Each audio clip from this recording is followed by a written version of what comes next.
Pasados algunos días de reuniones diarias, siempre a las 6 de la tarde, decidimos invitar a personas de diferentes disciplinas que nos ayudaran a entender este inédito momento que vivimos y que también nos compartieran su visión de la pandemia y de la post-pandemia. Abrimos el espacio siempre con el ánimo de ampliar el conocimiento y fortalecer la diversidad, la inclusión y el respeto. Así nos encontramos los martes y los jueves a las 6:30. La dinámica del encuentro está centrada en escuchar al invitado o la invitada y luego permitir la participación con preguntas acerca del tema de todo aquel que quiera hacerlo. Desde el 7 de mayo del 2020, hoy ya completamos 26 encuentros de tertulia de la cuarentena humana, donde se han tratado los más diversos temas: prospectiva, mujer, política, la repercusión de la pandemia en la educación, en la cultura, en las prácticas judiciales, en la sexualidad. También hemos hablado de la dificultad de gobernar en medio de la pandemia, e incluso de la muerte y de la reconciliación. Pedimos comedidamente a todos los participantes de la tertulia, por favor, apagar sus cámaras y los micrófonos, con la única intención que la conectividad no se interrumpa y fluya muy bien y podamos escuchar muy bien a nuestra invitada. Haremos un homenaje a los líderes y lideresas asesinados en el departamento del Cauca.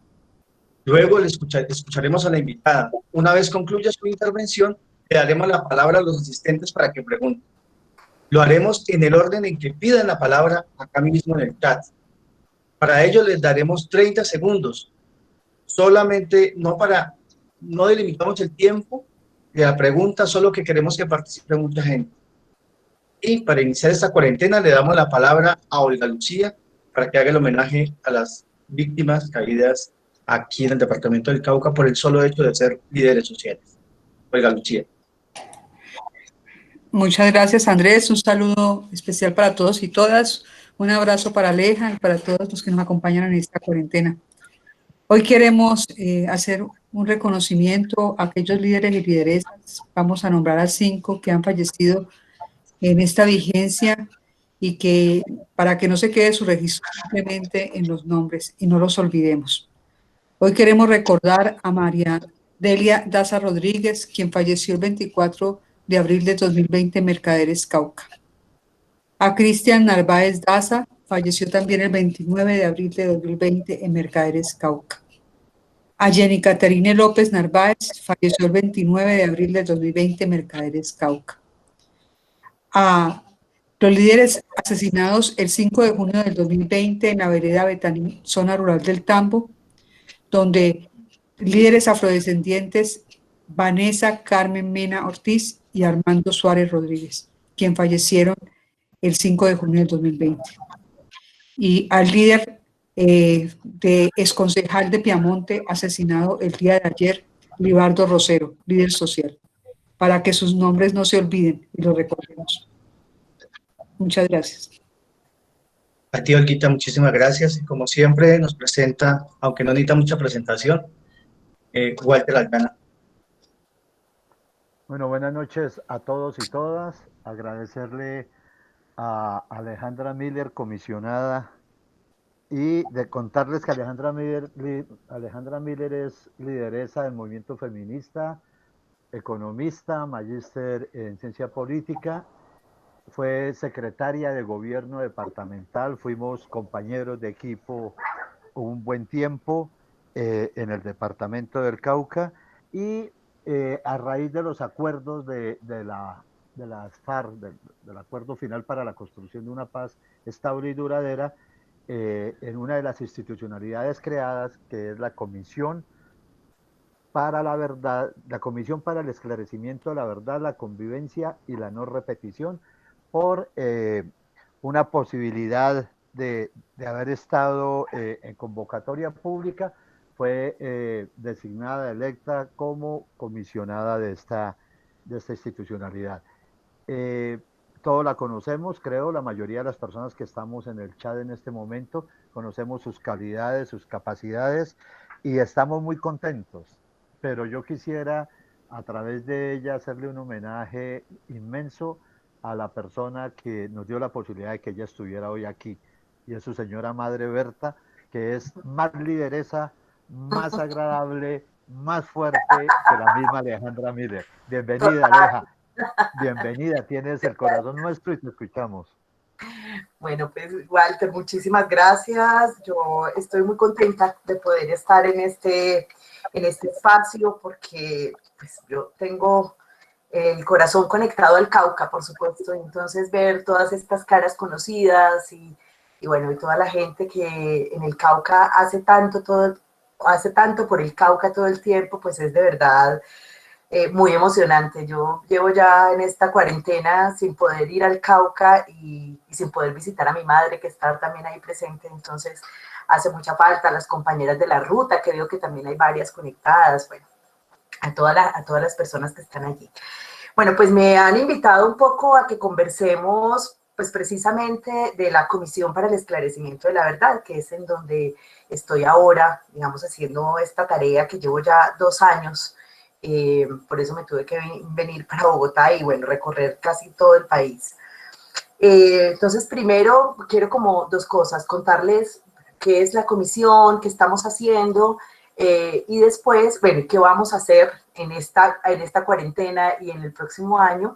Y después creo que terminar con algunos elementos que tienen que ver más que todo con los retos políticos que tenemos también en la Comisión de la Verdad. Esos serían como los 2 momentos de la comisión. Me dice Walter que tengo más o menos una media horita, 45 minutos. Bueno, 45 minutos. Fácilmente me puedo pasar, entonces estoy pendiente listo, de saber cuándo terminar.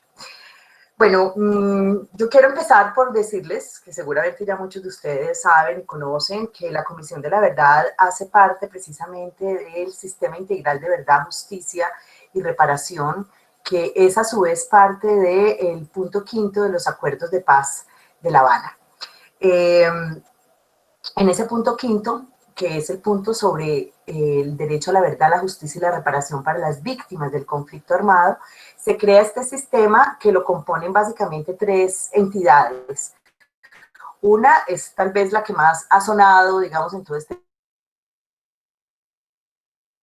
tiempo, ha sido también atacada, que es la Justicia Especial para la Paz, como su nombre lo dice, es la encargada de impartir justicia a quienes participaron en el conflicto armado, básicamente las FARC, la fuerza pública, y terceros civiles que acudan, digamos, voluntariamente.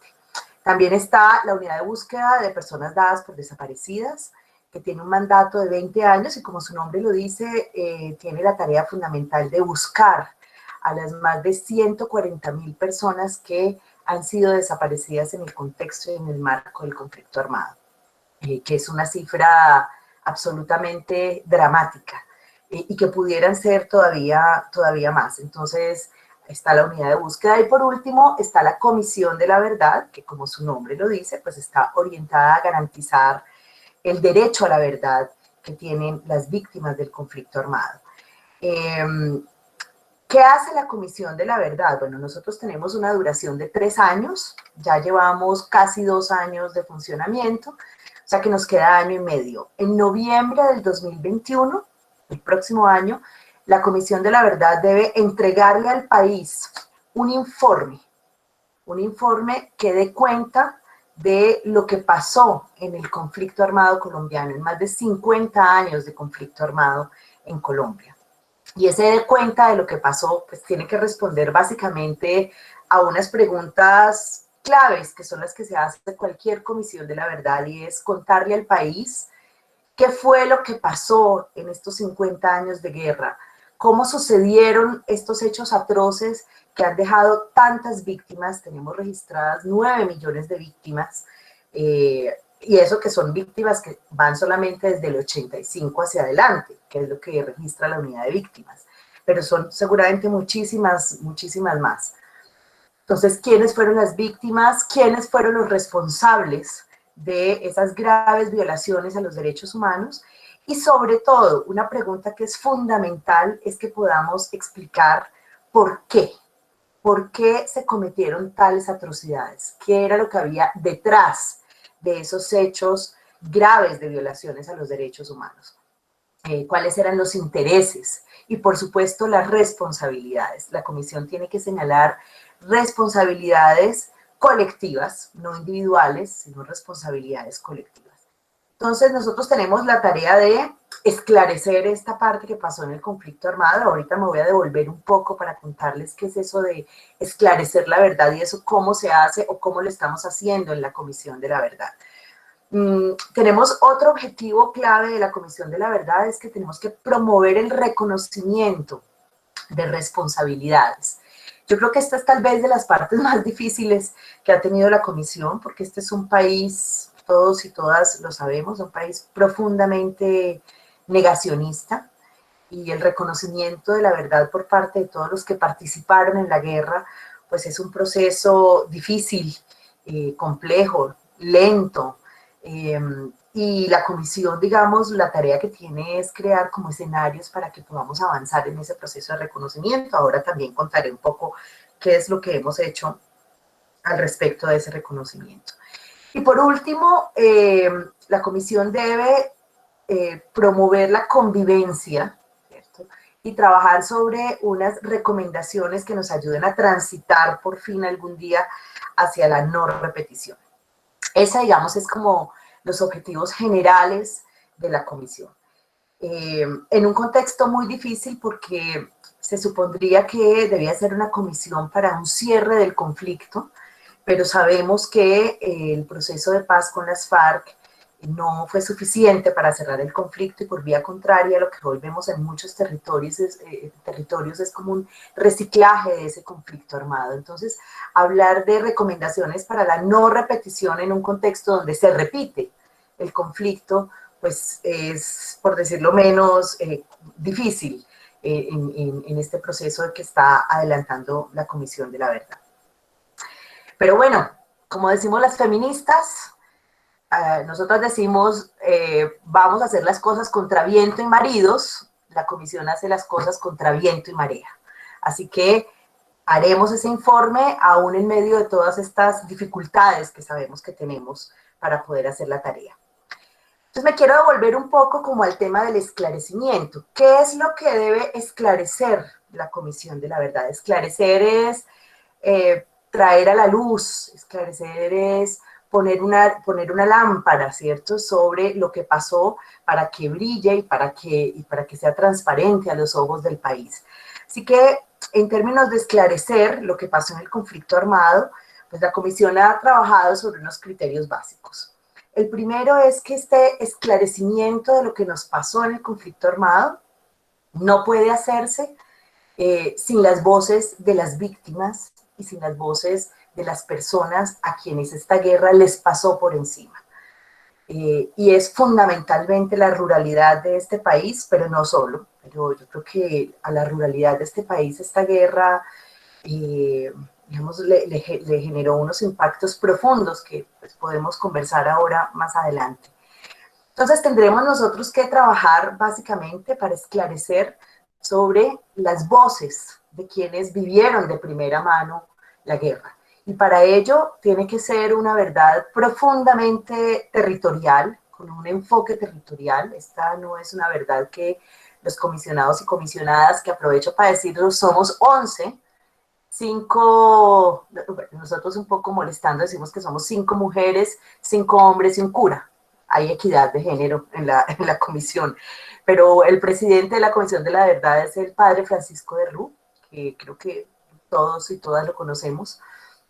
Un hombre profundamente comprometido con la defensa de los derechos humanos desde toda su vida. Ha hecho parte, pues, nuestro queridísimo comisionado que nos dejó, Alfredo Molano, pero también está allí, digamos, mucha gente que ha sido comprometida con la defensa de los derechos humanos y con el trabajo por las víctimas. Entonces somos 11 comisionados y comisionadas. Bueno, uno de los acuerdos que tenemos estos 11 comisionados y comisionadas es que esta verdad se encuentra en los lugares en donde pasó la guerra. No está en Bogotá, no la vamos a encontrar desde los escritorios en Bogotá. Y por esa razón la comisión, con un esfuerzo muy grande, porque debemos decir que hemos tenido profundas dificultades financieras y económicas para nuestro funcionamiento, logró abrir 28 casas de la verdad, que pues efectivamente son unas casas donde hay unos equipos territoriales que lo que hacen es recoger, digamos, esa información. Nosotros lo hemos llamado la gran escucha que ha hecho la Comisión de las víctimas, de los testigos de esta guerra, y por supuesto también de los responsables, porque yo recuerdo mucho una anécdota que nos contaba uno de los comisionados, Carlos Berenstein, en algún momento cuando se instaló la Comisión de la Verdad en Guatemala, y él decía que las víctimas decían, miren, es que nosotras sabemos lo que nos pasó, los responsables saben lo que nos hicieron y necesitamos que el país conozca qué fue lo que sucedió. Así que ese es como el sentido y por eso necesitamos tener en el centro las voces de las víctimas, pero también necesitamos tener esas voces de los responsables porque ellos son los que tienen que decirnos las razones por las cuales hicieron lo que hicieron. Entonces, fundamentalmente estos equipos territoriales lo que hacen es un proceso profundo de escucha. La Comisión de la Verdad en este momento ya ha recogido más de 9.000 testimonios individuales y otros tantos colectivos que suman más o menos 15.000 personas escuchadas a lo largo y ancho del país, en estas 28 regiones. Y en el Cauca particularmente, el equipo de la Territorial Cauca ha ya recaudado más de 800 testimonios en el departamento del Cauca, de casi todos los municipios del Cauca en donde hubo conflicto armado.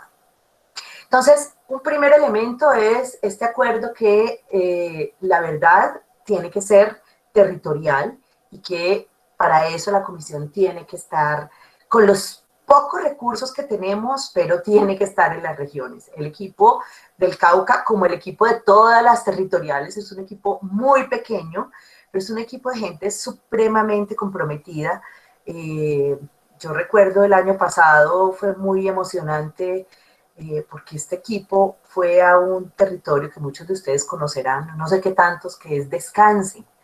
Y allá escucharon a la gente de Descanse sobre lo que pasó con el conflicto armado, el confinamiento que vivieron y donde muy seguramente muchos de nosotros no teníamos ni idea de todas esas afectaciones que había tenido, digamos, esta comunidad. Pues a ellos les tocó, Descanse queda en Santa Rosa, sur del Cauca. Para llegar allá les tocó irse más o menos 9 horas en carro, luego a caballo otras tantas, y hasta allá llegó el equipo de la comisión, como ha llegado a muchos lugares, a Río Chiquito, en Insá, a muchos territorios, a escuchar la gente de la ruralidad por donde el conflicto armado pasó. Entonces, digamos que la escucha es el insumo fundamental, ¿cierto?, de la tarea del esclarecimiento. Nosotros esperamos que de esa escucha profunda que hemos hecho y que en este momento estamos procesando ya, ¿qué se hace con esos testimonios? Los testimonios se recogen en total confidencialidad, total confidencialidad. Yo quiero decirles que tenemos un sistema de información que tiene unos altísimos estándares de protección de la información y de confidencialidad que garantice que la gente que se arrima a la Comisión de la Verdad o que tiene el valor de contar lo que le pasó a la Comisión de la Verdad puede estar tranquila que su testimonio va a estar resguardado y que no va a ser conocido públicamente por nadie más que por la Comisión de la Verdad y sus equipos de investigación. Entonces esta escucha profunda la hacemos fundamentalmente con las víctimas, pero también estamos haciendo testimonios y escucha con quienes han sido responsables, y esto es integrantes de las insurgencias, y esto es también fuerza pública, paramilitares, porque a diferencia de la JEP, la Comisión de la Verdad sí puede trabajar, por supuesto, con todos los grupos armados, paramilitares y con civiles responsables. Pero no solo, también estamos llamando a testigos, gente que fue testigo del conflicto armado en algún momento, algunos alcaldes, algunos políticos, algunos gobernadores y gobernadoras que nos dan también la información de lo que les tocó vivir como testigos, digamos, de ese conflicto armado. Nosotros lo que esperamos es que de esa información, ¿cierto?, que estamos recogiendo de fuentes primarias, podamos ir armando ese rompecabezas de la verdad. Y ese rompecabezas lo armamos, como decía hace un rato, con las voces de las víctimas, con las voces de los responsables, pero también con los informes que nos están presentando las organizaciones de la sociedad civil. En este momento la Comisión de la Verdad ya ha presentado más de 100 informes, organizaciones sociales que nos han dicho, mire, esta es nuestra versión, nuestra visión, nuestras memorias, nuestras consideraciones y recomendaciones. Y también están esos informes ahí. Los informes de fuentes secundarias que tenemos, este país ha producido muchísima información desde las organizaciones, desde las universidades, desde la institucionalidad misma, que nos permiten, digamos, poder ir armando como ese rompecabezas alrededor de 13 puntos del mandato que tiene la comisión. Pero bueno, eso no me voy a detener en los puntos del mandato. Entonces, con toda esa información, nosotros esperamos que allí emerja, ¿cierto? Ah, bueno, y una fuente muy importante que ha sido muy difícil, ustedes habrán escuchado en los medios de comunicación, y es la posibilidad de acceder a los archivos reservados de las fuerzas militares. Y aunque ya hay un convenio y aunque ya hay unos avances, nosotros llevamos más o menos año y medio intentando tener acceso a esos archivos, y yo debo decir que hemos tenido dificultades y tropiezos que el mismo padre Francisco de Rú pues ha puesto en lo público y ha mencionado. Es un poco el sí, pero no. Sí, pero hagamos un convenio, sí, pero tienen que mostrarnos cómo se garantiza que la confidencialidad, sí, pero en el sí, pero llevamos año y medio, y esta es la hora en que todavía no hemos podido, digamos, concretar de manera contundente el acceso, digamos, a esos archivos que son fundamentales para el esclarecimiento de la verdad. Pero bueno, tenemos unos insumos ya muy avanzados y muy importantes, que es lo que decía ahora, más de esos 15.000 testimonios que ya hemos podido recoger. ¿Qué vamos a hacer con esta información? Lo que les decía hace un rato, pues vamos a trabajar sobre un informe final que fundamentalmente explique qué pasó en este conflicto armado. Nosotros, las comisiones de la verdad tienen unas preguntas básicas que les mencionaba hace un rato: ¿qué pasó? ¿Cómo pasó? ¿Quiénes fueron las víctimas? ¿Cuáles son los responsables? Y fundamentalmente, ¿por qué? Nuestra tarea es poder explicar con mucha claridad, porque aquí hay avances muy importantes en el qué pasó. El Centro de Memoria Histórica ha hecho una tarea muy importante alrededor de lo que pasó en el conflicto armado. Las organizaciones han documentado, pero las razones, el porqué y las responsabilidades es algo sobre la cual la comisión tiene la tarea de profundizar. Por supuesto, nosotros tendremos que abordar también un tema que es fundamental, que es el tema de los impactos diferenciales, es decir, cómo este conflicto, yo les decía hace un rato, le pasó por encima a la gente de este país, pero no afectó a todo el mundo de la misma manera. Afectó a las mujeres de una manera distinta, afectó a las comunidades étnicas, indígenas y afrodescendientes de una manera distinta, afectó a las personas LGBT de una manera distinta, afectó a la gente de los territorios del sur de una manera distinta, como afectó a la gente, por ejemplo, de las ciudades, o como afectó a la gente del campo. Y entonces esos impactos diferenciados es un reto clave de la comisión, pero tenemos equipos que están trabajando también, digamos, en esa tarea. Hay un grupo de género, hay un grupo de trabajo de género, hay una dirección étnica, hay un grupo de trabajo que está abordando esos impactos desde las personas en situación de discapacidad, de las que casi nadie habla en el marco del conflicto armado, de las personas adultas mayores que también les tocó vivir el conflicto armado de una manera específica y que de eso casi nadie habla. Y bueno, estamos tratando de hacer la tarea para que podamos conocer esos impactos dolorosos de esta guerra, que además también son distintos en el tiempo. Recuerden que yo les decía ahora que nosotros tenemos que indagar sobre un periodo muy específico que va desde 1958 hasta el 2016, o sea, es muy largo. Y tendremos que revisar también cuál ha sido el comportamiento histórico del conflicto armado. No es el mismo conflicto el que vivieron en la década de los 60 o en la década de los 80 y 90 o el que estamos viviendo de hecho hoy. Entonces, todos esos elementos complejos son parte de lo que tendremos que avanzar. Este relato, que además pues hemos pensado que no solamente puede ser un libro, un informe con muchos tomos, que seguramente va a estar ahí con las voces de la gente en el centro y el análisis de lo que ahí salga, sino que tiene que estar en muchas formas para que llegue a muchísima gente. Ese es uno de los retos más grandes.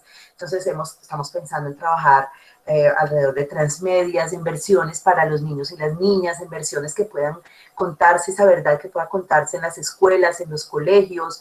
Es decir, estamos aspirando a que eso pueda tener, digamos, múltiples formatos que ayuden y que contribuyan a una cosa que es fundamental, y es que haya una apropiación por parte de la sociedad, de la ciudadanía, de ese relato de verdad. Si no hay una apropiación de esa verdad, pues eso se va a quedar en un informe de pronto muy importante para el país, pero que no va a tener seguramente mayor impacto. Así que la tarea, el reto de la sociedad civil, el reto de las organizaciones, el reto de los partidos políticos, el reto de los gobernantes, es que podamos coger ese informe, nos apropiemos de ese informe y que podamos efectivamente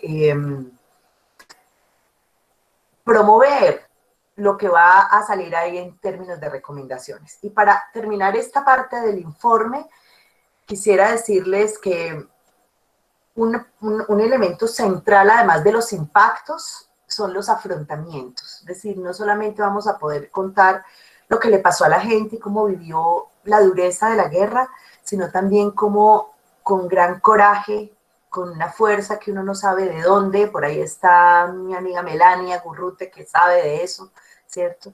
La gente sacó fuerza para resistir a esta guerra, para enfrentarse a todos los actores armados de todos los lados, para rescatar sus hijos y sus hijas de la guerra, del reclutamiento, para negarse a participar del conflicto. Es decir, hay muchas expresiones. El Cauca, por supuesto, pues no tengo yo que decirlo, es una muestra contundente de esa resistencia, y este informe también tiene que tener esa parte esperanzadora de cómo la gente vivió, resistió, construyó tejido social aún en medio de estas dificultades del conflicto armado y bueno, pues pudo, digamos, soportarlo y construir, como decía hace un rato.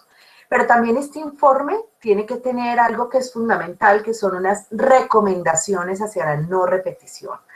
Es decir, después de nosotros explicar qué pasó, contar los impactos, los afrontamientos, los porqués, los responsables, quiénes eran las víctimas, etcétera, pues la comisión tiene que terminar con unas recomendaciones de transformación de este país, para que esa verdad sirva para algo, para que esa verdad sea efectivamente transformadora.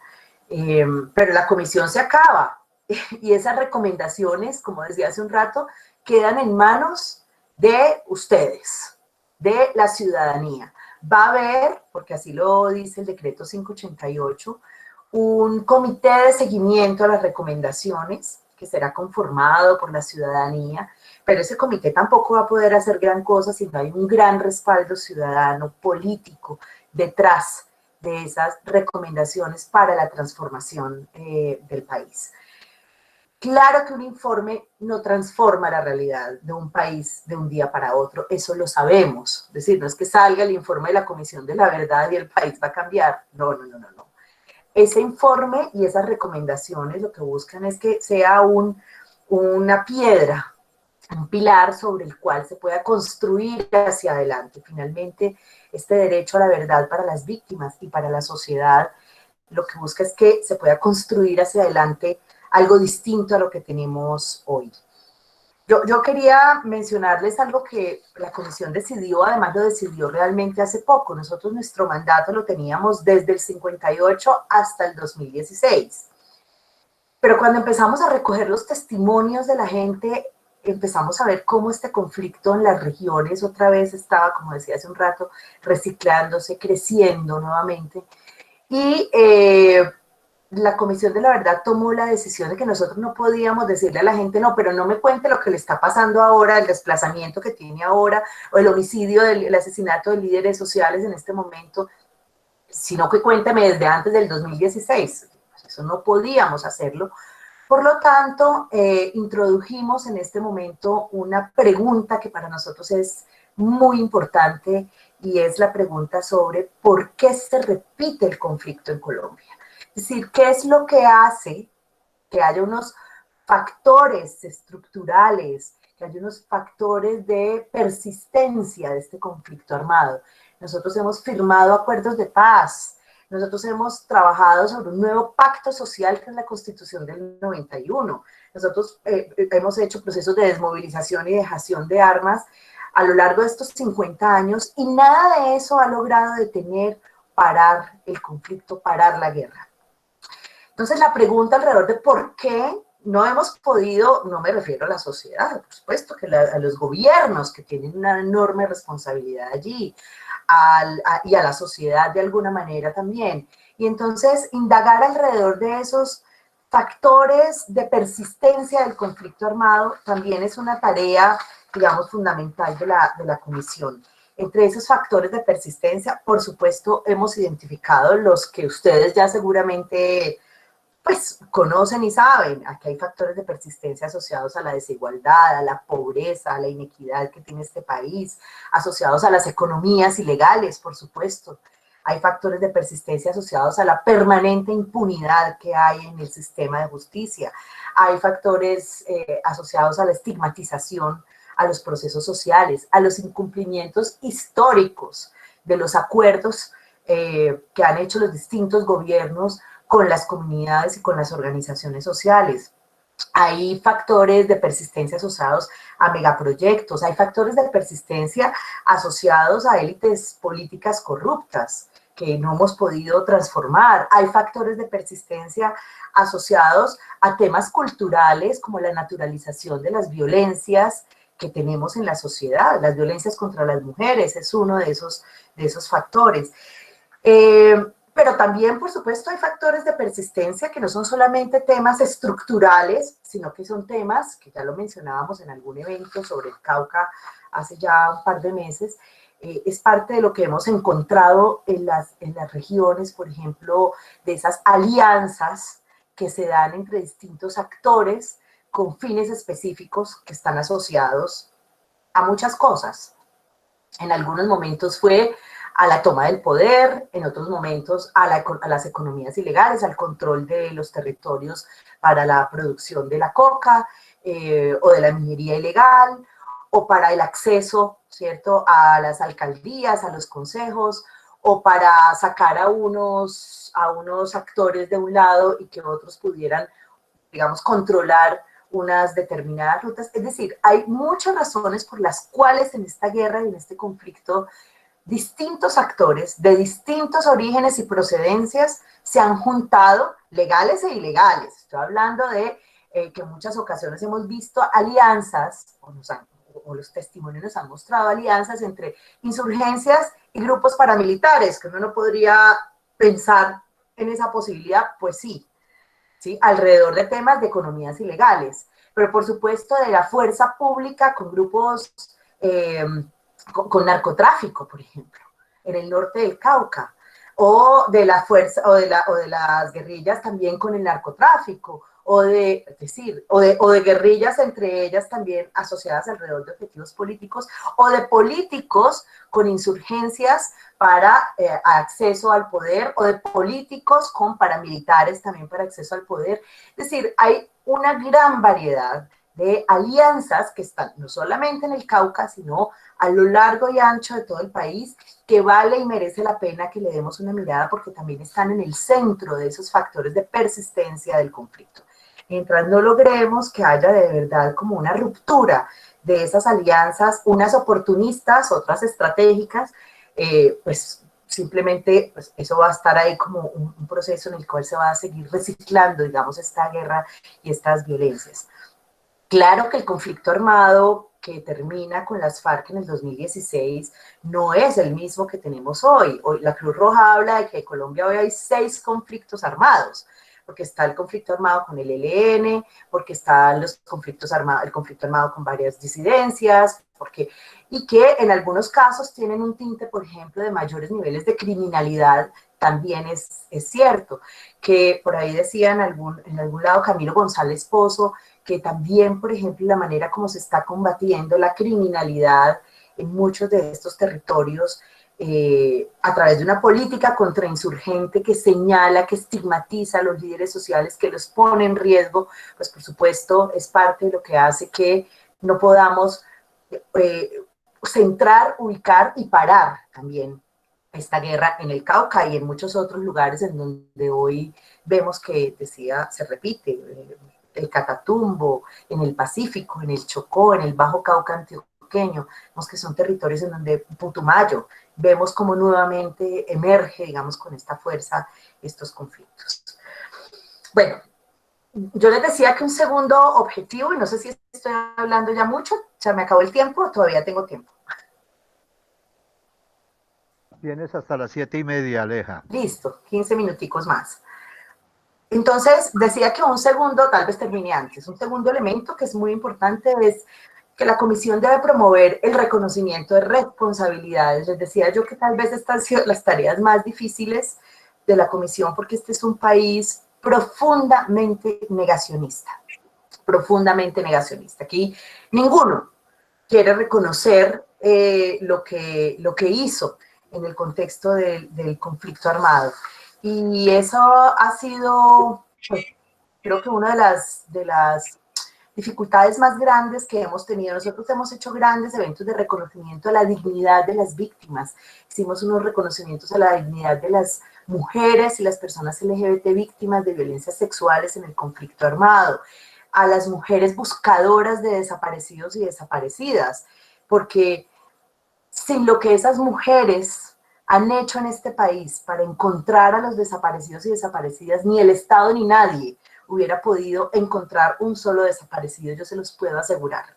Esas mujeres han removido la tierra y el cielo para poder encontrar a sus seres queridos, pero además en ese proceso han construido metodologías, formas que le han enseñado al Estado cómo hacerlo.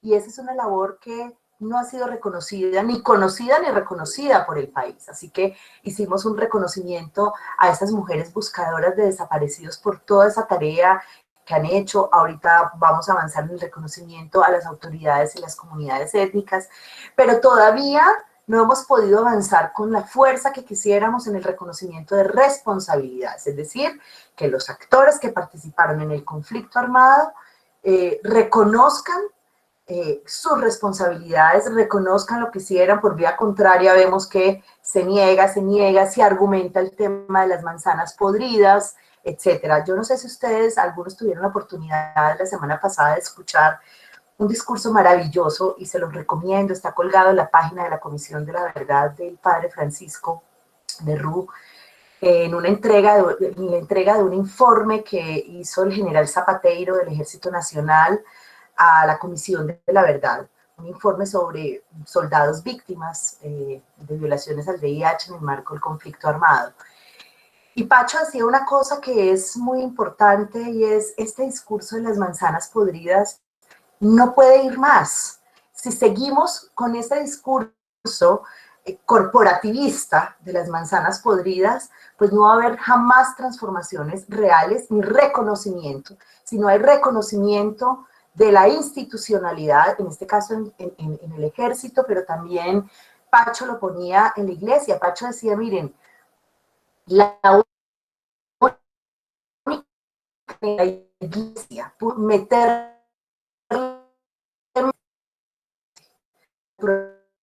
de los creadores de niños fue reconociendo un tema de algunos curas que eran manzanas podridas, sino reconociendo que era un problema de la iglesia como institución.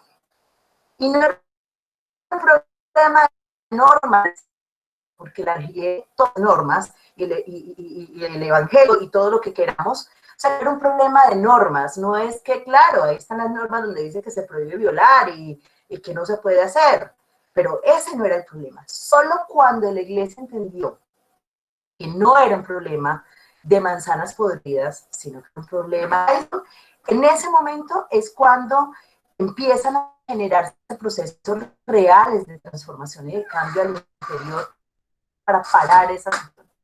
El mensaje que Pacho le daba también al general, no puede ir más el discurso de las manzanas podridas, no puede ir más. Es tan evidente, tan sistemático, las equivocaciones que comentando, digamos, eso es algo que no le sirve ni a la fuerza pública, ni al país, y por supuesto mucho menos a las víctimas. Pero digo, hay problemas en términos de... Aleja, perdón. Y yo creo que para terminarle la... Aleja, perdón, es que tenemos... Sí, pero perdóname, es que tenemos Sí. una dificultad con el sonido. Yo le pediría a Melania, a Anita Salamanca y a quienes tengan las cámaras y que tengan los micrófonos prendidos, por favor apagarlos, a ver si logramos que... Es que está escuchándose entrecortado, Aleja, ¿listo? Y puede seguir ya.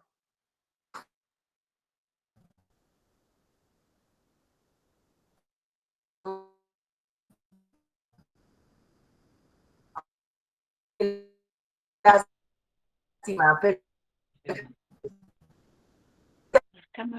Carlos y el Pacho. Aleja, te propongo, apagas tu cámara a ver si de pronto mejoramos.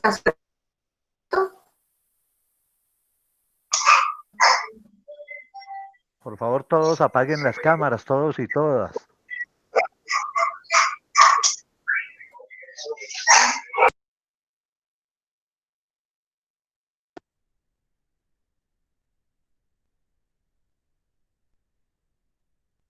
Jesús Romero, Anita Salamanca, apaguen por favor las cámaras y todo el que la tenga prendida, cámara y micrófono, para ver si podemos escuchar el final de Alejandra.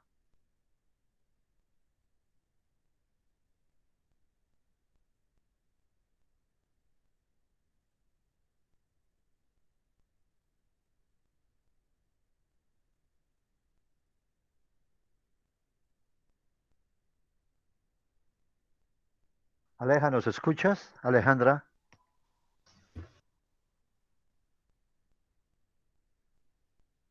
Alejandra, ¿nos escuchas? Juan Pablo Valencia, cierre cámara, por favor. Alejandra, ¿nos escuchas? Alejandra parece que ha salido, pero volverá a intentar reconectarse. Por favor, a todas las personas que tengan cámaras prendidas, por favor apáguenlas para ver si logramos terminar la charla de Alejandra. Don Juan Pablo, por favor, ¿le ayudan a apagar la cámara?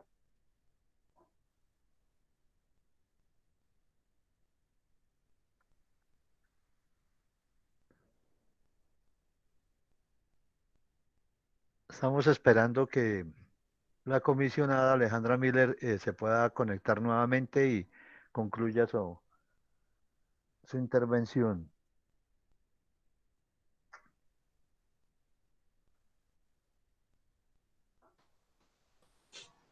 Recuerden, los que quieren preguntar, solo escriben quiero preguntar o pido la palabra ahí en el chat para darle la palabra. Ya voy, De nuevo, no Alejandra. sé si se está escuchando mejor. Sí, ahora sí. Bueno, yo voy a repetir la última parte porque me parece que es importante. En la semana pasada le mencionaba al general Zapateiro del Ejército, era como hasta que no exista un reconocimiento institucional de los graves hechos que han sucedido en el contexto del conflicto armado, va a ser muy difícil que haya una transformación. Él ponía como ejemplo lo que había pasado con la Iglesia Católica.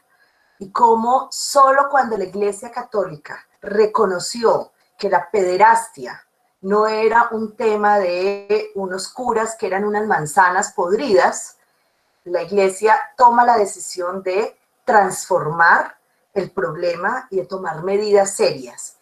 Y cómo el tema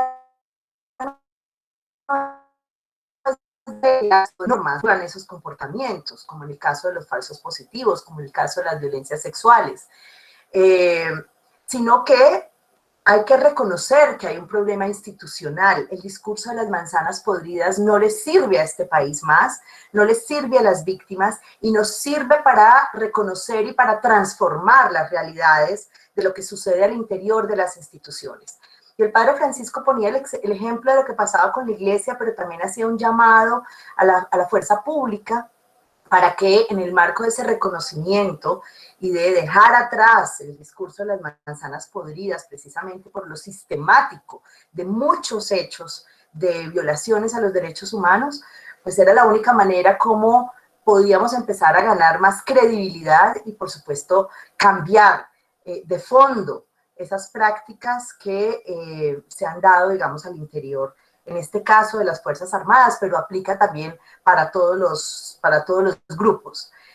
Por último, yo quisiera mencionar solamente algunos retos que tiene la comisión en este momento. Pues por supuesto, ustedes que han estado enterados de las noticias en los últimos días, saben que la comisión pues emerge, surge, ha sido parte, está inmersa en todo este debate de la polarización que hay alrededor del proceso de paz y de los acuerdos de paz. Entonces, este ambiente, por supuesto, político, no contribuye y no facilita la tarea que tiene la Comisión de la Verdad por delante. Eso no significa que nosotros no vayamos a hacer lo que estamos haciendo y que vamos a seguir trabajando, pero por supuesto hace más difícil la tarea. En este momento nosotros sentimos que lo que se está buscando, por ejemplo, es instalar una narrativa de el sesgo de la comisión, instalar una narrativa política y pública en donde se muestre que la comisión es sesgada y que por lo tanto, un año y medio antes de que salga el informe, ya se dice que va a ser un informe sesgado. Y la argumentación está en el origen de quienes estamos allí, de los comisionados y comisionadas, o en que somos defensores y defensoras de derechos humanos, varios de los que estamos ahí, eso es asociado inmediatamente con una postura de izquierda, que además si lo fuera no tendría por qué ser un problema, pero que se va generando una narrativa, digamos, alrededor de que es una comisión sesgada que va a emitir un informe sesgado, año y medio antes de que el informe salga. Nosotros, por ejemplo, estuvimos a partir de esas declaraciones que dio el exministro Pinzón, a partir de las declaraciones que se dieron en el tiempo, estuvimos revisando la información y es muy interesante porque en el sistema de información que tenemos, en donde tenemos todas estas 15,000 personas que hemos escuchado, el 34% de los testimonios son personas víctimas del paramilitarismo. El 30% son víctimas de las FARC y el 12% más o menos víctimas de la fuerza pública.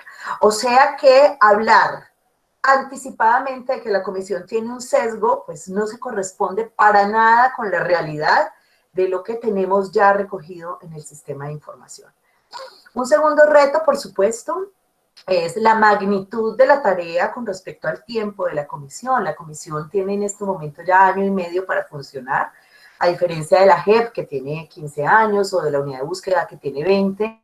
Nuestro tiempo de funcionamiento realmente es solamente en 3 años, nos queda un poco menos de año y medio, y eso nos significa, por supuesto, que nosotros vamos a tener que priorizar seguramente. No vamos a poder contar absolutamente todo lo que pasó en el conflicto armado, sino aquello que realmente nos ilustre sobre los porqués más significativos, pero no vamos a poder contar todo lo que pasó ni en todas las regiones, ni a todas las víctimas. Es imposible que podamos hacerlo en este tiempo.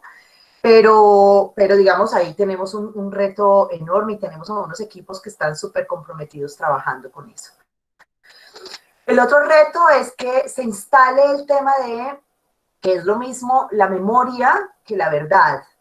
Y aquí hay una diferencia importante. La memoria, digamos, proviene de la narrativa subjetiva de quienes vivieron ese conflicto armado. Es decir, cuando a uno le pregunta a una víctima, ¿usted qué fue lo que vivió? Por supuesto que parte de su memoria, de lo que sintió, cómo lo vio, ¿cierto? Y por eso la masividad de testimonios lo que nos ayudan es a que podamos decir verdades que son casi, esperamos, incontrovertibles. Y esa es la diferencia. Uno, la memoria en el marco de la subjetividad, pues tú no le puedes decir a una persona es que lo que usted vivió no es, ¿cierto? Pero si tú tienes sobre un hecho el testimonio de 100 personas que te están diciendo, tú puedes sacar elementos objetivos de todas esas múltiples memorias que nos ayuden a encontrar una nuez de verdad sobre la cual podamos afirmar cosas. Entonces, el reto es, por supuesto, que no hablemos en el país, como ya también se está diciendo, no, pero es que esa es una verdad. No. Los hechos son los hechos. Y los hechos nos tienen que mostrar verdades casi que incontrovertibles, ¿sí? Ya miraremos las explicaciones, pero los hechos nos muestran lo que pasó. Están ahí. No se pueden borrar, no se pueden quitar. Así que, pues ese también es un reto porque como ustedes han visto, no sé si han visto las últimas declaraciones en el Centro de Memoria Histórica, en donde se habla de, pues esa es como, va a ser una interpretación de la verdad, pero pueden haber cientos. Y creemos que ese es un juego, pues peligroso sobre el cual tendremos que trabajar. El otro tema, por supuesto, de los retos para ir cerrando es el de las responsabilidades y cómo en este país en donde hablar de responsabilidades es tan difícil, precisamente por el negacionismo que ha existido, pues la comisión tiene el reto de decirle en primera instancia a las víctimas, ¿cierto?, quiénes fueron los responsables de esta guerra y no el quiénes. La comisión no va a hablar de nombres específicos. Nosotros, el mandato nos dice que tenemos que hablar de responsabilidades colectivas, pero tendremos que abordar indiscutiblemente un tema contundente de responsabilidades. Y por último, como decía, el reto más importante es que esta verdad y estas recomendaciones sean apropiadas, sean recogidas por la ciudadanía para que sean empujadas hacia adelante por la ciudadanía, y que no se queden en un informe muy bonito, muy estructurado, muy riguroso, pero que el país ni lo conoce, ni se lo apropia, ni promueve esas recomendaciones que están o que van a estar ahí planteadas. Yo quisiera dejar allí para que pudiéramos conversar entonces con las preguntas y bueno, con lo que ustedes quieran. Muchísimas gracias, doctora Alejandra.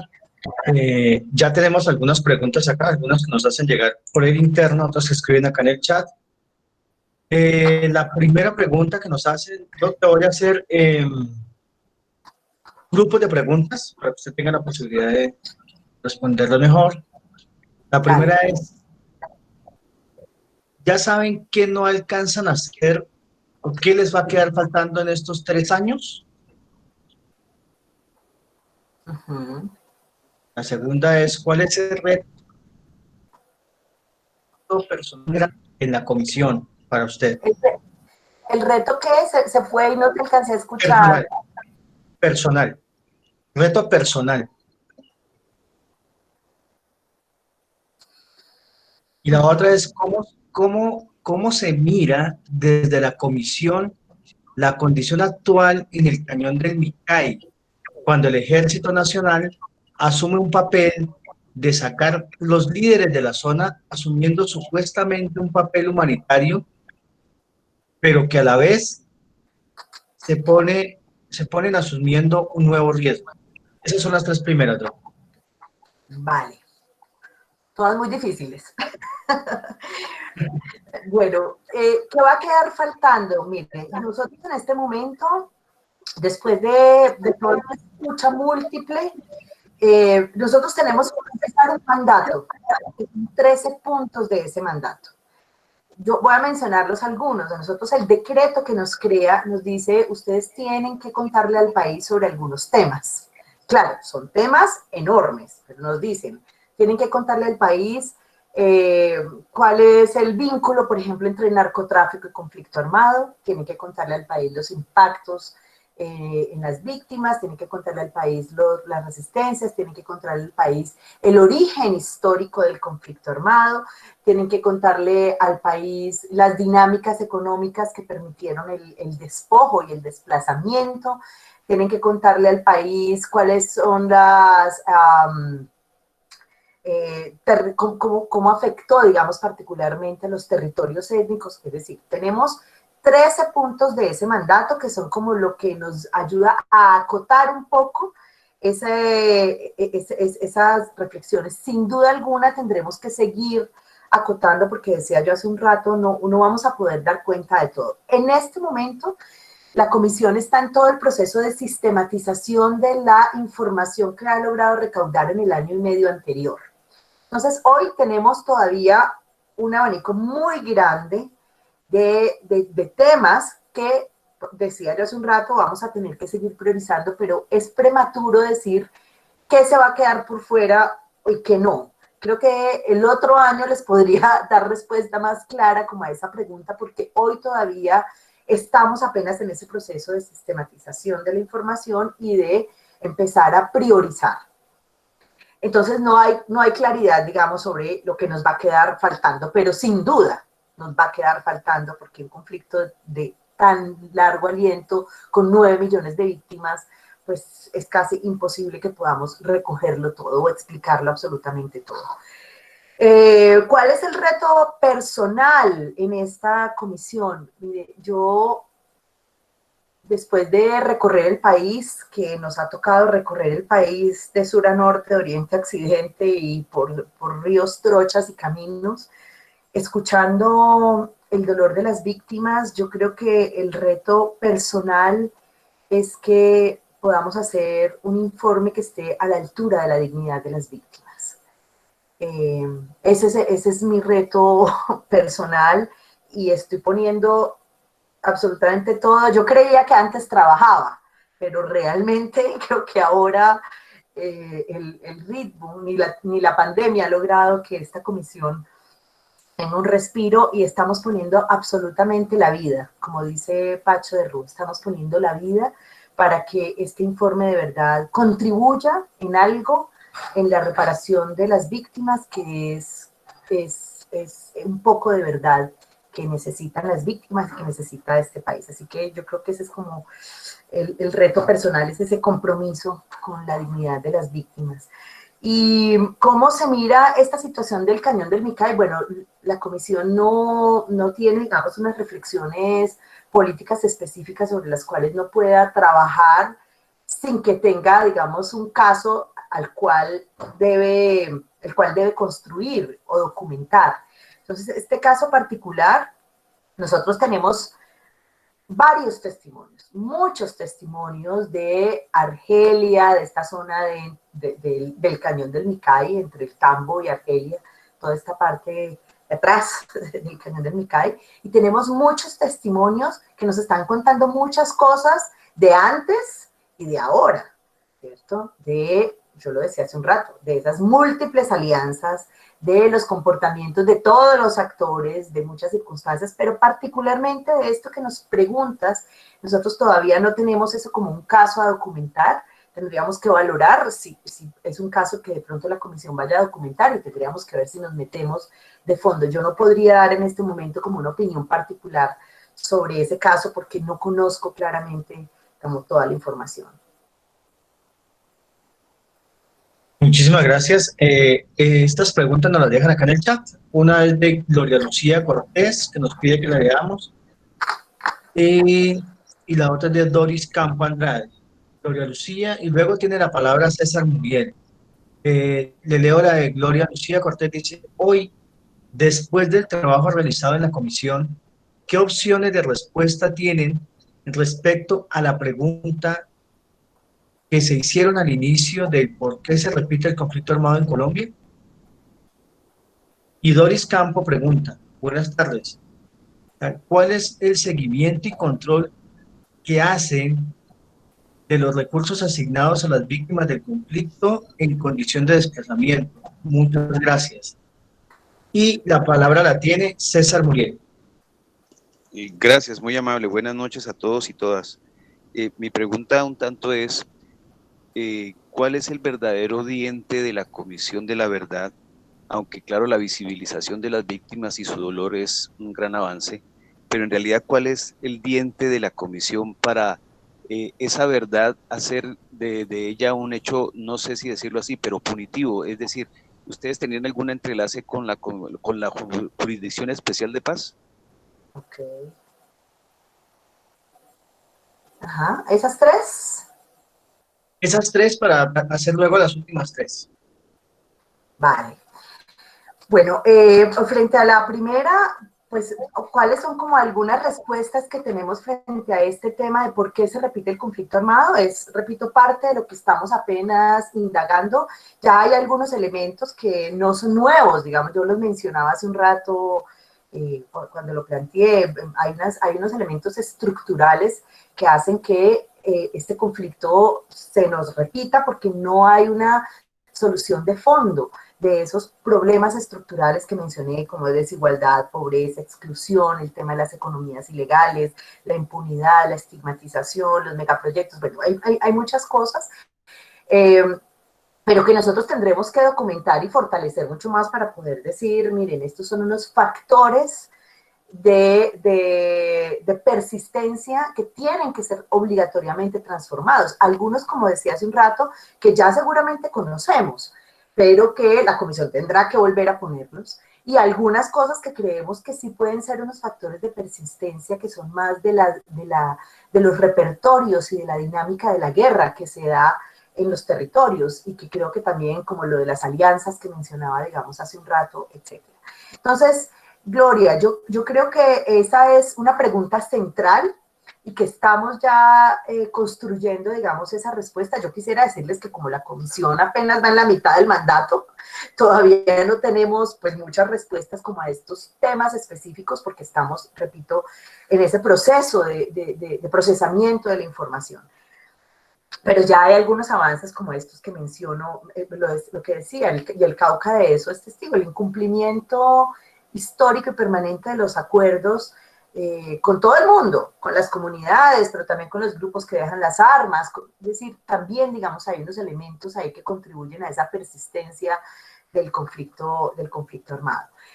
La pregunta que nos hace Dora sobre el seguimiento y control de los recursos asignados a las víctimas del desplazamiento, no, Dora, nosotros no hacemos, digamos, no está dentro de la misionalidad hacer seguimiento al tema de recursos para las víctimas. No, nosotros lo que hacemos, y creo que sí va a ser muy importante, yo creo que la comisión tiene que trabajar sobre unas recomendaciones muy potentes alrededor de la reparación de las víctimas. No que la comisión pueda hacer reparación más allá de la verdad, que es un pedazo de la reparación, sino que no podemos avanzar, digamos, no tenemos esa misionalidad ni esa capacidad para poder hacer este tipo de tareas. Y bueno, como el verdadero diente de la comisión, por supuesto, yo creo que está en varias cosas. Uno, por supuesto, es el tema de las responsabilidades y el otro es el tema de las recomendaciones. Yo creo que ahí es donde tenemos como un diente potente de la comisión, pero la comisión es extrajudicial y esta pregunta es muy importante. ¿Por qué? Porque a diferencia, por ejemplo, de la Comisión de Sudáfrica, de la Comisión de la Verdad de Sudáfrica, que tenía funciones de justicia, la Comisión de la Verdad de Colombia no la tiene porque para eso está la JEP. Nosotros tenemos, por ejemplo, y creo que la extrajudicialidad ha sido muy importante para la comisión porque, por ejemplo, en la JEP, los responsables que son comparecientes ante la JEP, pues muchas veces van y trabajan alrededor de la verdad jurídica. Pero cuando vienen a la comisión, y como se sabe que es en el mandato de la extrajudicialidad y de la confidencialidad, a veces cuentan en profundidad, por ejemplo, las razones por las cuales lo hicieron, que no lo cuentan necesariamente en otras instancias judiciales, pues, por distintas razones, pero que sí lo hacen con la Comisión de la Verdad. Nosotros no podemos pasarle a la JEP ninguna información de la que tenemos, ni de las víctimas, ni de los responsables. Así que tenemos prohibido en nuestro mandato poder hacer eso. La JEP sí nos puede pasar, si lo solicitamos, la información que se requiera para que la comisión construya esa verdad histórica. Pero nosotros no podemos pasarle información a la JEP. Y en esa tarea, pues el tema de la responsabilidad de la judicialización se queda en cabeza exclusivamente de la JEP y la comisión no podrá, digamos, pasar ningún tipo de información que comprometa a nadie, ni a responsables ni a víctimas en estos temas. Ahora, lo que es cierto es que un informe de la Comisión de la Verdad lo que contribuye es una contextualización muy importante que le va a servir seguramente a la JEP para poder hacer sus procesos o adelantar sus procesos judiciales. Pero no, digamos, en específico de responsables y comparecientes. Eso no lo podemos hacer. Listo. Muchísimas gracias, doctora Alejandra. Quiero recordarle a los participantes de la tertulia que usualmente nosotros les damos la palabra. Tienen 30 segundos en el micrófono y hacen la pregunta. Hoy nos han hecho muchas preguntas por el chat y recuerden que aquí la costumbre en la cuarentena humana es darle la palabra a la gente. Solita Kunda dice, quisiera saber, Solita Kunda dice, ¿cuál es la ruta para acceder a la JEP? Gracias. Harold Roberto Ruiz Moreno nos pide la palabra y primero la palabra la tiene Alirio Guevara, luego Harold Roberto Ruiz. Elmer, por favor.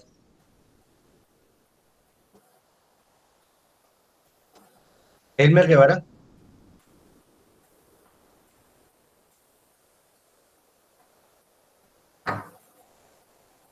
Se nos voló Elmer. Voló Elmer, sí. Harold Roberto Ruiz Moreno. Gracias, buenas noches a la cuarentena, con el saludo cordial a la comisionada. Yo le hablo desde la ciudad de Pasto. Estoy muy interesado, el informe es excelente, pero nos preocupa las regiones. El departamento de Nariño ha vivido una tragedia humanitaria. Los flagelos de la guerra se pueden medir en todos los indicadores, pero especialmente tengo interés, comisionada, por saber en el tema de grupos étnicos. Acá hay una campaña de exterminio contra el pueblo indígena Agua, que ha podido la comisión adelantar en su trabajo de investigación hacia el sur del departamento y especialmente hacia el pueblo indígena Agua. Muchas gracias. Gracias, Harold. Gracias, Harold. Me dice acá Elmer que tiene problemas de sonido, que va a intentar solucionarlos y dice, buena noche. Eibar Mauricio dice, buena noche. Es importante saber cuál es el avance con los grupos étnicos, especialmente los que convivimos en el norte del Cauca, que sin duda resurgió el conflicto. Esas, doctora Alejandra. Listo. Bueno, para Dora, bueno, la ruta para acceder a la JEP es a través, hay como varias entradas. La JEP ha definido ya como unos macrocasos, en algunos casos territoriales, en el norte del Cauca es uno de ellos, pero también está el Pacífico nariñense, Urabá, ha definido como unos macrocasos, el caso de reclutamiento, el caso de secuestro, y ahí las víctimas pueden acreditarse por la vía de informes, por ejemplo, hay muchas víctimas que han presentado informes, pero bueno, eso es una ruta que es distinta a la detención. Para la JEP es una ruta distinta porque además son procesos que son más de largo aliento. Por ejemplo, la presentación de informes tienen que tener temas que son más rigurosos en clave de lo judicial. En cambio, en la comisión, digamos, el acceso es simplemente si usted es víctima o testigo, puede concurrir a la Casa de la Verdad y decir que quiere dar su testimonio como víctima del conflicto armado o como testigo o como responsable. Entonces son distintas formas. En la casa, en Popayán hay una oficina de la JEP, por supuesto, y en la Casa de la Verdad de Popayán, del Cauca, que funciona en Popayán, pues también ahí siempre hay un enlace que puede ayudarle con toda la información ya más específica de por dónde puede hacer como esa ruta de acceso. Porque va a depender mucho de cuál es el caso y cuál es el tema sobre el cual usted quiere acceder a ese proceso.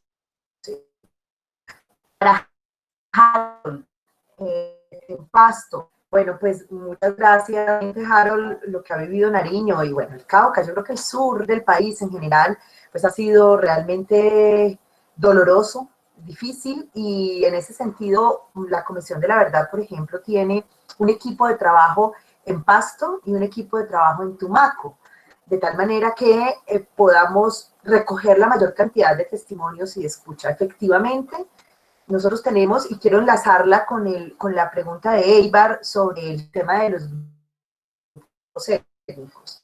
La Comisión de la Verdad, hay una dirección étnica que precisamente entendiendo que los territorios étnicos sufrieron lo que vivieron y sufrieron lo que sufrieron y todavía lo siguen sufriendo con la guerra y con los impactos de la guerra, pues se creó una dirección de pueblos étnicos que precisamente busca que la metodología sea apropiada para poder escucharles, para poder entenderles, para poder avanzar en esa verdad de los pueblos étnicos que nos han contado de múltiples formas. Nos han entregado informes, nos han entregado testimonios individuales, nos han entregado muchísimos testimonios colectivos que tenemos del norte del Cauca, que tenemos, por supuesto, niño. Nosotros hemos definido en la comisión que el informe va a tener un capítulo étnico. Y en ese capítulo étnico, por supuesto, con los indígenas y las comunidades palenqueras, paisanas, etcétera, que viven en conflicto, pues vamos a tener la posibilidad de lo que ha pasado con los distintos pueblos. Saben, con 107 pueblos y pues todavía creo que no hay una definición si vamos a hablar de cada uno de todos los pueblos, pero sabemos que hay pueblos que vivieron y que el conflicto armado los impactó de una manera desproporcionada totalmente. Además, pueblos que ni siquiera sabíamos, miren, yo les quiero contar una anécdota que me parece que es importante. En los mapas del conflicto armado, nosotros estábamos en el despliegue territorial de la comisión, iban a estar esas casas de la verdad y los equipos, pues claro, sacamos todos los mapas del conflicto armado y decíamos, hay que estar en los territorios en donde el conflicto fue más duro y ahí es donde tienen que estar las casas de la verdad y los equipos. Y resulta que nos invitaron a la Amazonía. Y cuando uno ve el mapa del conflicto colombiano, la Amazonía no aparece como zona, por decirlo de alguna manera, en esos mapas de calor roja, para nada. Digamos, es como si en la Amazonía no existiera, no hubiera habido conflicto armado. Y fuimos a la Amazonía y empezamos a escuchar a la gente y ustedes no se imaginan. Y claro, lo que pasa es que allá lo que había era un actor que tenía el monopolio y por lo tanto el silencio sobre la guerra profundo, pero en la Amazonía había pueblos indígenas al borde del exterminio cultural y hasta físico. Así que decidimos que teníamos que tener equipos en la Amazonía y tenemos unos equipos territoriales que se han metido por todos los ríos de la Amazonía escuchando a las comunidades indígenas de estos pueblos que, pues, yo creo que el país ni siquiera los conoce. Así que yo no podría decirte específicamente que los Aguá tenemos muchos testimonios del pueblo Aguá, de su sufrimiento y de hechos y casos particulares y de los pastos también. Y de hechos y casos particulares que sabemos que fueron tragedias, como la masacre de Tortugaña Telembí, por ejemplo, tragedias de este conflicto armado que ha aniquilado, digamos, a los pueblos indígenas y que eso tiene que salir en ese capítulo étnico del informe. Yo no puedo decirte, como digo ahora, que específicamente del pueblo Aguá y de este, pero definitivamente sí de muchos pueblos étnicos que han vivido este y también me sumo un poco con eso que planteaba Eibar sobre el avance del trabajo con los grupos étnicos. Ya. Bueno, gracias, doctora Alejandra. Pues obviamente acá hay 3 mujeres que quieren preguntar. Está la pregunta de Elmer Guevara también. Pero entonces, comisionada, yo quisiera que sea la gente la que transmita la pregunta. Hoy he leído mucho, no es la costumbre de la cuarentena, porque hay veces como que no sé si logro transmitir la pregunta y en el tono que ellos seguramente me quieren hacer. Nos gustaría muchísimo en Cuarentena Humana que sean ellos los que pregunten, por eso le pido a Lucero Tombé, a Yasmín Delgado y a Fabiola Castillo que por favor tomen la palabra en 30 segundos y transmitan la pregunta, porque estoy intentando leer alguna de ellas y la verdad no sé si la entiendo muy bien y no quiero cometer errores al transmitir la pregunta. Así que si es posible, Lucero Tombé, por favor.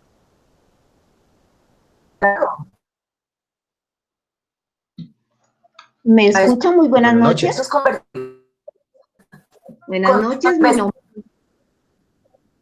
Buenas noches, mi nombre es Lucero Tombé. Entonces yo les decía que muy respetuosamente, si analizamos la estadística que ustedes pues tienen en esa información, ¿sí me escuchan? Sí. ¿Sí? Ah, bueno. Entonces si nos damos cuenta de eso, son 5 veces más, son el 62% al 12% lo que han cometido las fuerzas insurgentes, ¿sí? De los cuales nosotros los colombianos hemos sido víctimas, desde la parte de La Guajira hasta la Amazonía, como lo dice usted ahorita, doctora, ¿sí? Entonces, aclarando esta parte, cuando hubo la posición, ahorita el 20 de julio, perdón, la senadora dijo que no habían habido víctimas, ¿sí? La exguerrillera que ahora es senadora, ¿sí? Entonces, ahí sí me parece una falta de respeto con nosotros los colombianos, con nosotras las colombianas, ¿sí? Si nos vamos a ese lado. Si nos vamos por el otro lado, el ejército, la policía pueden haber cometido errores, ¿sí? Pero como lo decía usted ahorita en lo que leía, ellos lo reconocieron y saben que hay unas manzanas podridas y lo reconocen, ¿sí? Mientras que aquí la ex senadora, como le digo con todo el respeto, dice que no han habido víctimas. Entonces, en ese pedacito sí como que a los colombianos nos tiene que dar como claridad, ¿sí? Y respetuosamente es la opinión que tengo como mujer, como madre, como hija, como alguien que ha tenido familia, que ha padecido, ¿sí? Entonces, qué pena, en ese sentido sí me he visto como muy dolida, ¿vale? Y les agradezco mucho que me den este espacio para interferir. Gracias, Lucero. Y por eso les digo que es imposible transmitir eso que tú acabas de transmitirle a la comisionada. Yasmín Delgado.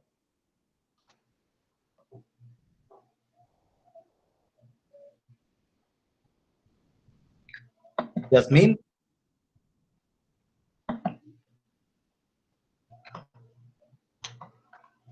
Fabiola Castillo.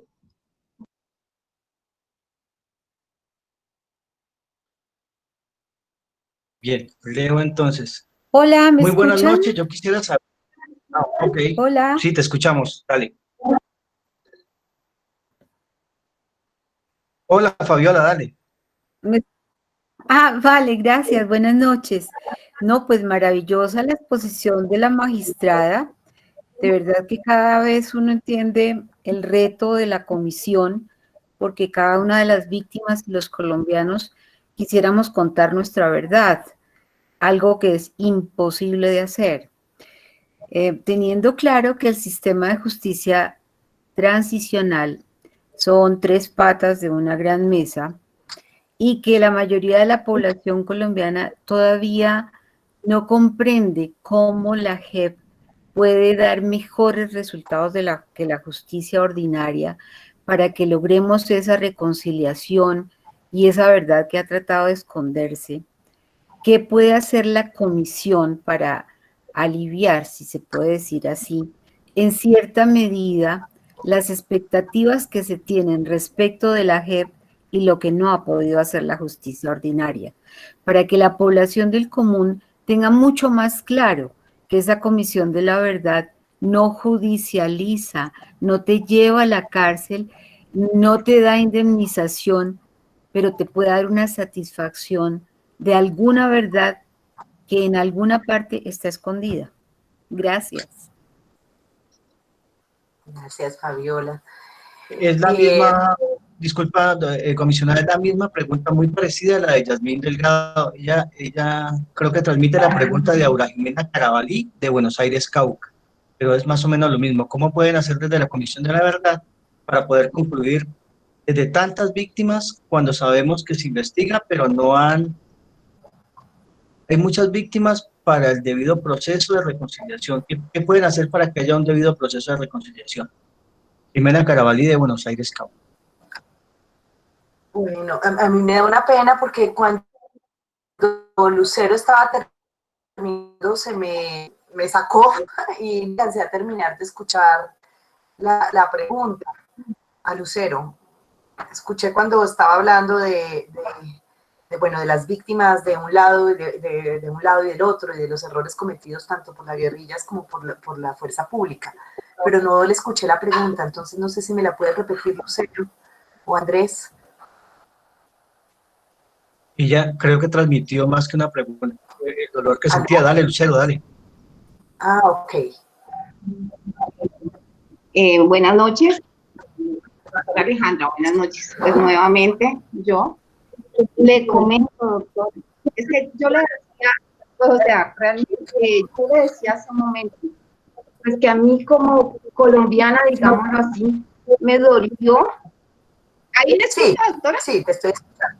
¿Me escucha bien? Sí. Listo.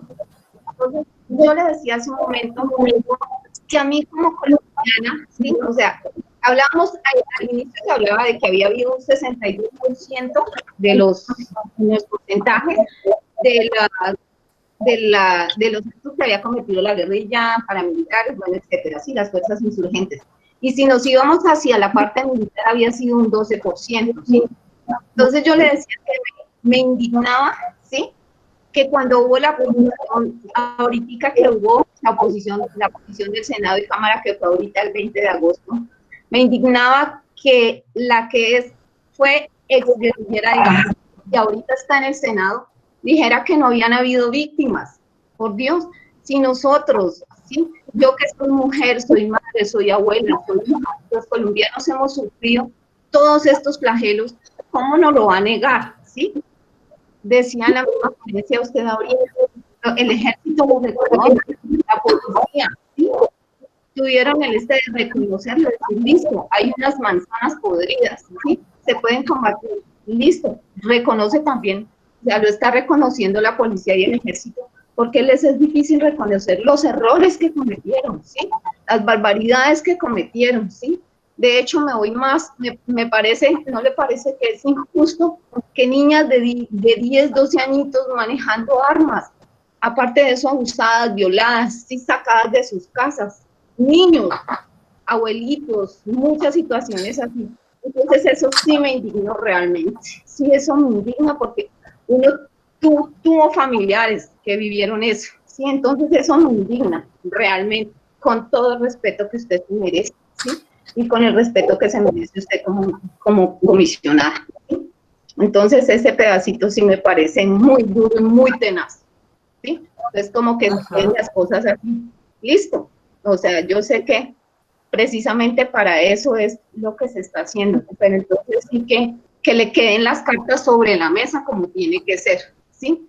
Sin taparnos, hablemos como es, como dicen, perdóneme la expresión que le voy a decir con el respeto de todos, a calzón quitado, hablemos así, ¿sí? Es que realmente así son las cosas, y para nadie es un secreto, para ninguno de nosotros como colombianos es un secreto lo que se vivió, y es más, lo que se vive, ¿sí? Porque una cosa es el Estado y otra cosa es en cada rincón, en cada sitio de Colombia, lo que calladamente se vive, ¿sí? Lo que no sale por los medios, ¿sí?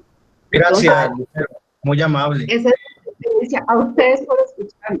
Y pues ojalá que esto se cumpla. Muy amables, gracias. Vale, doctora Alejandra, estas son las preguntas, queda solamente la de La de Elmer y Liliana Campo, que nos había pedido la palabra. La de Elmer no pudo solucionar el sonido. Dice, ¿cuál es el estado del arte sobre los informes de la verdad en el departamento del Cauca? Esa es la pregunta de Elmer. Y Liliana Campo, para cerrar ya totalmente las preguntas. Ajá. Gracias. Bueno, un saludo para todo el grupo y especialmente para Alejita. Mi pregunta es, a ver, yo tengo tres aspectos que me parecen importantes y uno se relaciona mucho con lo que dice la intervención de Lucero Tombé. Las opiniones y todo lo que se genera a través de los medios de comunicación, porque lo que dijo la indígena a nivel nacional o lo que se dice, lo que se da a conocer, pues es a través de medios de comunicación. ¿Cómo se da ese manejo responsable de medios y de la información que se da a conocer a la opinión pública, que eso influye mucho en estos procesos pues de lo que ustedes están trabajando como Comisión de la Verdad? ¿Cómo se maneja esto? También pues a través de las redes y las informaciones falsas y cómo afecta pues esa divulgación. Y también, pues esto también puede redundar en la protección de sus propias vidas como parte de la comisión, ya que ustedes manejan mucha información que ni siquiera la JEP ni nadie puede tener y que en algún momento pues también los puede colocar como un objetivo pues en una situación de alto riesgo y las estrategias también para la no repetición. Esto es todo. Vale. Bueno, pues muchas gracias por las preguntas. Podríamos quedarnos aquí otra hora, pero creo que ya toca ir cerrando, ¿cierto, César? Bueno, yo quisiera inicialmente agradecerle a Lucero, pues por su intervención. Lucero, efectivamente, yo lo he dicho a lo largo de todo la intervención, es que este es un país profundamente negacionista y el negacionismo viene de todos los lados. El negacionismo viene de todos los actores que participaron en la guerra, el negacionismo y hasta de la sociedad civil. El negacionismo viene de la fuerza pública, el negacionismo viene de las guerrillas, el negacionismo viene del Estado, de los políticos, de muchos sectores empresariales. Es decir, ese, digamos, es parte de las grandes dificultades que tenemos, porque lo que no hay precisamente es la conciencia de que avanzar hacia un reconocimiento de responsabilidades es lo que nos va a permitir avanzar efectivamente, por ejemplo, hacia la reconciliación. Entonces, claro, yo comparto contigo que no está bien, digamos, que se empiecen a leer los hechos y parte de lo que la comisión tiene que mostrar y hará a través de todos los testimonios que tienen, y por eso yo decía, los hechos son lo que es irrefutable. Es decir, cuando tú puedes documentar, mostrar lo que pasó con hechos muy contundentes, pues eso cómo lo refuta. Si nosotros esperamos poder precisamente a partir de toda esa información que tenemos, poder decir esas verdades pues que muchos niegan y que muchos, pero además de eso se trata, Lucero, de eso se trata la verdad, de decir las cosas como son. Y decir las cosas como son, pues seguramente va a molestar a muchos, de todos los lados, porque es que en esta guerra lo que no hubo fue santos, de ningún lado.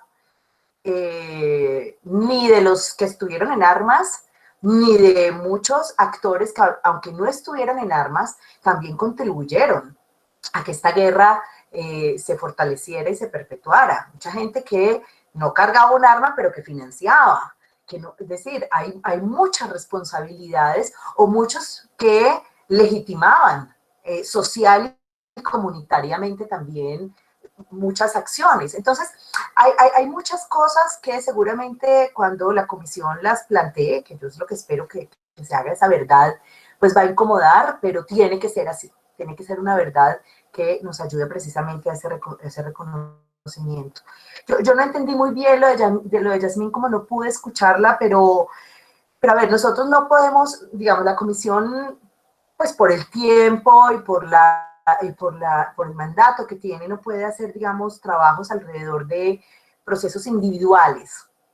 Nosotros recogemos testimonios individuales para poder construir una verdad, ¿cierto?, social, histórica, pero no abordamos, digamos, procesos individuales, porque imagínense, en un país con 9 millones de víctimas es imposible que nosotros podamos decirle, por ejemplo, la verdad, un poco con la manera como trabajamos. Nosotros no vamos a poder decirle a las mujeres que tienen sus hijos desaparecidos, a usted, compañera, ¿quién le desapareció su hijo? ¿Dónde está? ¿Y por qué? Particularmente en ese caso, no lo podemos hacer por lo que digo, son 9 millones de víctimas e individualmente no podríamos dar respuestas, pero lo que nosotros sí podemos hacer es que si recogemos los testimonios de esa mujer que le desaparecieron los hijos y 1000 mujeres que tienen sus hijos e hijas desaparecidas en esta guerra, nosotros podemos identificar qué es lo común en todas esas mujeres, en todos esos testimonios que nos dan, y que podamos identificar qué es lo común y cuáles son los actores y cuáles son los porqués que hay detrás de toda esa reflexión, y poder hacer como una mirada general de las razones por las cuales a la gente se la desapareció en el conflicto armado, por dar un ejemplo. Entonces, no sé si responde exactamente la pregunta de Yasmín, pero digamos que no es un proceso de reparación, digamos, individual. Y que tiene que ver un poco también con lo que dice Fabiola, y es cómo ha sido muy difícil, porque claro, en un país que tiene tanto dolor y con hechos tan recientes, y no solo recientes, sino que además se están sucediendo permanentemente, pues hay unas expectativas enormes frente a la reparación, por ejemplo, que la comisión no puede hacer, o frente a la justicia como tal, que la comisión no puede hacer. La comisión aporta un grano de arena en un derecho fundamental, que es la verdad, y que es un derecho que además contribuye a esa reparación. Es una parte de esa reparación, no es lo único de la reparación. Así que delimitar las expectativas, Fabiola, ha sido muy difícil, porque además en el corto tiempo que tiene la comisión, y claro, cuando nosotros llegamos, sobre todo, por ejemplo, la comisión, que yo sí quiero reiterar, se ha metido a lugares en donde yo creo que el Estado no ha ido nunca.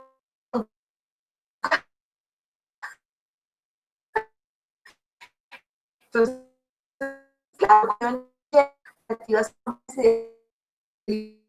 creo que no de hacer con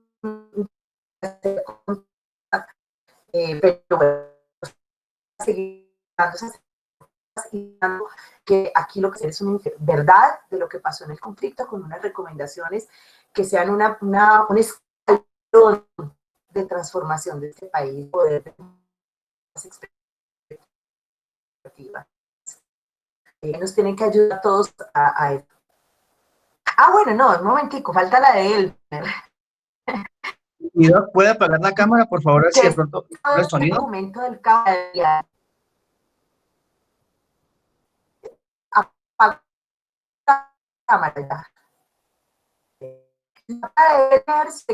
Nosotros tenemos ya unos primeros esbozos de algunos elementos de identificación de patrones en el Cauca y en todos los territorios, en el caso particular del Cauca, la recolección de 800 testimonios de víctimas, pero también de responsables y de distintos actores. Y el primer esbozo de patrones que dieron en el conflicto armado, y de identificar los casos que pues la idea es que puedan para poder avanzar. Es lo que va al Cauca,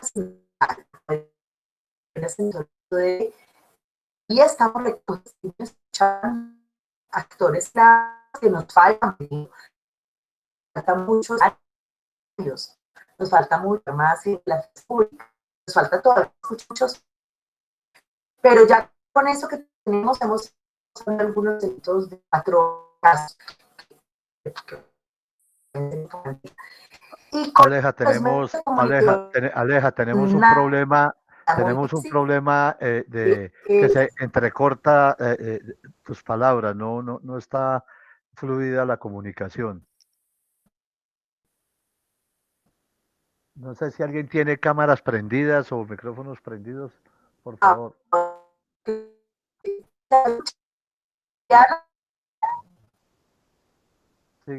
Sigue, Aleja. Bueno, ¿ustedes Ahora se sí, escucha ahora sí. mejor? No, decía que con la pregunta de Liliana es muy difícil porque esto es hablar en tiempos de la posverdad y de las fake news. Y entonces, pues ha sido un reto complejo y yo creo que nos falta todavía mucho en la comisión para poder tener digamos, llegar a los medios de comunicación. Hemos hecho un esfuerzo con los medios comunitarios en las regiones, con las radios comunitarias, con las redes sociales, pero creo que ese es un tema sobre el cual tenemos unos retos muy grandes porque posicionar la verdad como un bien público, que es lo que nosotros esperaríamos, pues es muy difícil porque es una cosa muy abstracta de entender. No todo el mundo entiende, las víctimas entienden muy bien lo que significa la verdad para ellas y los perpetradores también. Pero la sociedad en general todavía creo no tiene toda la capacidad de entender la importancia de la verdad, y transmitir eso a través de los medios de comunicación no ha sido nada fácil. Bueno, es un reto que tenemos y bienvenidas todas las ideas porque de verdad creo que tenemos ahí muchas cosas por hacer y por mejorar. Y frente al tema de la seguridad, pues yo creo que lo más complicado ha sido la estigmatización que nos hacen, que nos han hecho, y creo que pues esa estigmatización, pero como a los líderes sociales, a los defensores y defensoras de derechos humanos, pues en este país pone en riesgo a cualquiera, pero pues la claridad también de que esas circunstancias no han logrado que se disminuya ni un centímetro el empuje y la gana de hacer la tarea. Así que pues o sea, hay que cuidarse, pero no nos asustan un poco. Muchas gracias, esa era como la... Pues. Muchísimas gracias a usted, doctora Alejandra, comisionada. Ha sido todo un gusto tenerla acá y todo un gusto pues escuchar cómo le responde a la gente y la forma que lo hace. Yo creo que nos esclarece muchísimo. Yo creo que la cuarentena cumple ese cometido, Walter, de abrir los espacios para que personas como la doctora, la comisionada, venga y gente pueda hablar con ella directamente. Así que, Walter, como siempre, tú cierras la cuarentena. Bueno, primero, Alejandra, decirte que lo que hacemos en este minuto es resaltar algunas de las cosas que la persona que ha estado con nosotros en la tertulia ha dicho. Recordar que el tema de la Comisión de la Verdad hace parte del sistema, en el punto 5 de La Habana, de Verdad, Justicia y Reparación, donde la JEP, la Unidad de Búsqueda y la Comisión de la Verdad fueron tres institucionalidades planteadas. A noviembre tiene 3 años para funcionar, 11 entre comisionados y comisionadas. A noviembre del 2021 entrega un informe de lo que pasó en más de 50 años de conflicto armado. Hay 9 millones de víctimas, las registradas desde 1985, y responder la pregunta de por qué las responsabilidades colectivas, promover el reconocimiento de la verdad por quienes participaron, es un tema central, difícil, promover la convivencia, hacer recomendaciones. ¿Qué esclarece la comisión? Se hace con la voz de las víctimas, es central para ustedes, y tener una verdad con enfoque territorial. Por eso existen 28 casas en las regiones, hay 15.000 testimonios en el país, 800 en el departamento del Cauca. Llevan ustedes año y medio intentando que la fuerza pública, digamos, comparta los archivos confidenciales para ir en la búsqueda de esa verdad. Ustedes realizarán un informe que explique qué pasó, cómo pasó, por qué, quiénes víctimas, victimarios de manera colectiva y no individual, y los impactos diferenciados. Es necesario que ese informe esté en múltiples formatos, lo que permitirá entonces que haya una apropiación de la verdad y no quede simplemente como un documento de consulta en las bibliotecas. El tema central del reconocimiento de la responsabilidad es lo más difícil que han encontrado hasta ahora. resalta usted la expresión del padre Francisco de Ruz a los militares al recibir el documento de ellos en términos de que el discurso de las manzanas podridas no permite el reconocimiento de la dificultad que existen en las instituciones como tal y lo que hace es evadirla? Y plantea 5 retos y con esto termino. 1. Hacer la tarea enfrentando el supuesto sesgo de la comisión para invalidar el informe, que es un esfuerzo que hacen algunos sectores 1 año y medio antes de que se produzca el informe. 2. La comisión dura 3 años, no podrá contar toda la situación de verdad de lo que ha sido el conflicto armado en el país. La memoria es una narrativa subjetiva de las víctimas, los hechos son incontrovertibles, están allí, por más que se quiera desvirtuar o demeritar, existen como tal, y ese juego de varias interpretaciones va construyendo también un discurso que permite, que pretende invalidar lo que será ese informe. Y por último, el 5.º elemento, bueno, las responsabilidades colectivas y el tema de la apropiación de la verdad socializada para permitir que sea parte de nuestro cerrar la brecha y nuestras heridas en el conflicto armado. Y esta frase final: en esta guerra lo que no hubo fue santos, hay muchas responsabilidades directas e indirectamente.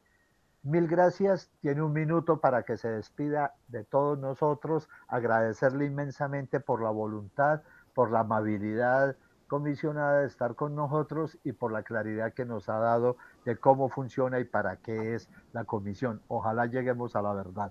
Tiene entonces usted la palabra para despedirse de nosotros. Recordarles que el próximo martes vamos a hacer la tertulia sobre el tema de la responsabilidad social del periodismo en la pandemia, que va a estar a cargo del doctor Danilo Reinaldo Vivas, ¿cierto? Director del periódico El Nuevo Liberal del departamento del Cauca, de Popayán, y el jueves tendremos a César William con el tema de el campesinado como sujeto político de derechos. Entonces, Alejandra, mil gracias y tienes el micrófono y la cámara para que se despida de todos nosotros.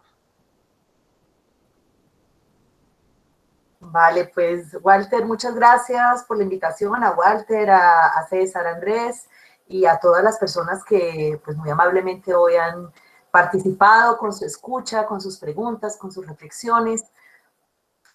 Pues bueno, esta caucana de corazón que está en la comisión pues hará todo lo posible para que de verdad podamos hacer una tarea digna para el departamento del Cauca, para las víctimas del Cauca y para que contribuya a que este país por fin pueda empezar a transitar por alguna senda de reconciliación y de transformación, que es, creo, la tarea en la que nos debemos comprometer todos y todas. Y estas actividades, que son actividades además pues muy pedagógicas, muchas gracias, porque nosotros tenemos que hacer esto en muchos lugares y permanentemente, que ustedes se vuelvan unos replicadores de esto que hace la comisión y sobre todo de eso de lo que hablaba hace un rato, de apropiarse de esta verdad como un bien público para los colombianos y colombianas, es muy importante. Así que gracias por la invitación, me alegró mucho ver a mucha gente conocida, ahí veo al profesor Danilo, ya lo veo ahí en cámara, y bueno, a todas las personas que se conectaron, mil gracias por la paciencia. Muchas gracias, Alejandra, y muchos éxitos en la labor. Un abrazo. Muchísimas gracias, un abrazo a todos y todas. Podemos abrir los micrófonos todos y despedirnos. Bueno, César, bueno.